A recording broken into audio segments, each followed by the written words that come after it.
ជំរាបសួរបងប្អូនទាំងអស់គ្នាស្វាគមន៍មកកាន់វីដេអូបង្ហាញពីកម្មវិធី Excel ម្ដងទៀតហើយលើកនេះខ្ញុំនឹងធ្វើវីដេអូបង្ហាញពីការធ្វើចំណាត់ថ្នាក់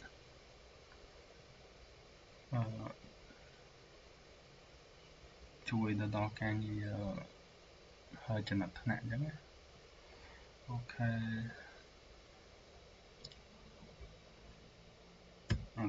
យើងចូលមកយើងដាក់ពីclick ពីសិស្សសាលាអញ្ចឹងដាក់ឈ្មោះ name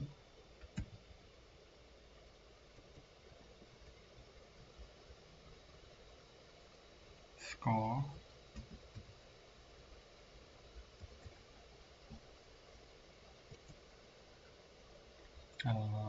តបមក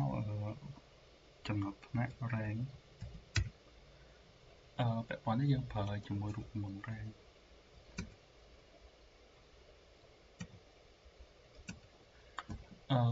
កន្លែងនេះយើង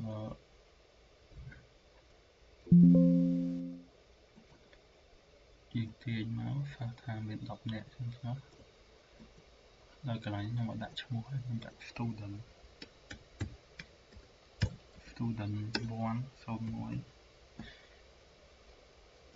02ចឹងមានសល់09ចឹងណា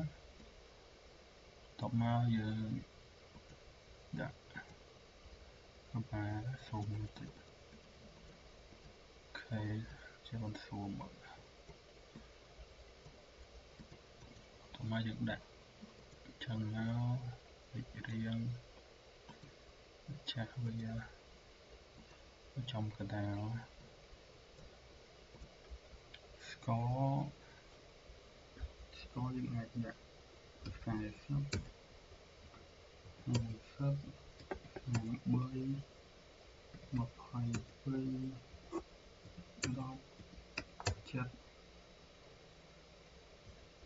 80 90 100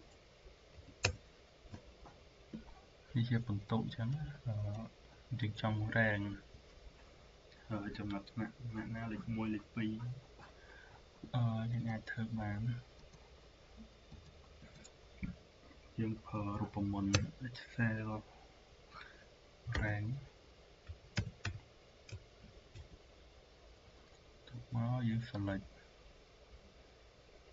number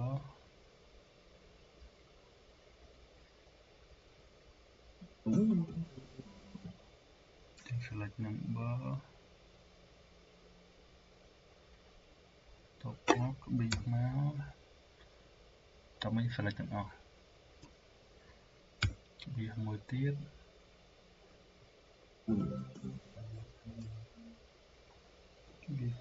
មកតោះមកយើង fix វាយើងកុំឲ្យនេះយើង select ដំបូងយើង select លេខនេះចំណាត់ថ្នាក់របស់សិស្សទី1ហ្នឹងបន្តមកយើង select តារាងទាំងអស់ចំណាត់ថ្នាក់ទាំងអស់ហើយអញ្ចឹងយើងកុំឲ្យ cell នឹងដើរយើងដាក់ F4 មកចុច F4 បើតាម laptop ខ្លះយើងត្រូវចុចប៊ូតុង FN ហ្នឹងដល់ F4 ចាំវាលោតដុល្លារមកហ្នឹងដើម្បីអាហ្នឹងមានន័យថាវា fix កុំឲ្យ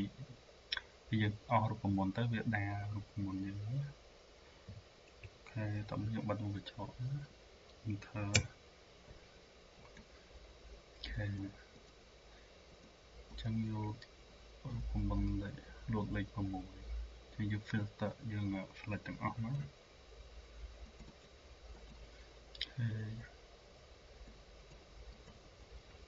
ចឹងវាបែងចែកនេះចំណុចថ្នាក់បន្ទុក100ហ្នឹងគាត់បានចំណាត់លេខ1លេខ2លេខ3លេខ4លេខ5ទាំងអស់ចឹងវាមានដល់9នាក់ហ្នឹងយើងអាចបែងចែកទៅ9ចំណាត់ថ្នាក់អូខេវីដេអូយើងមានប៉ុណ្្នឹងទេអរគុណច្រើនជួបគ្នាវីដេអូក្រោយ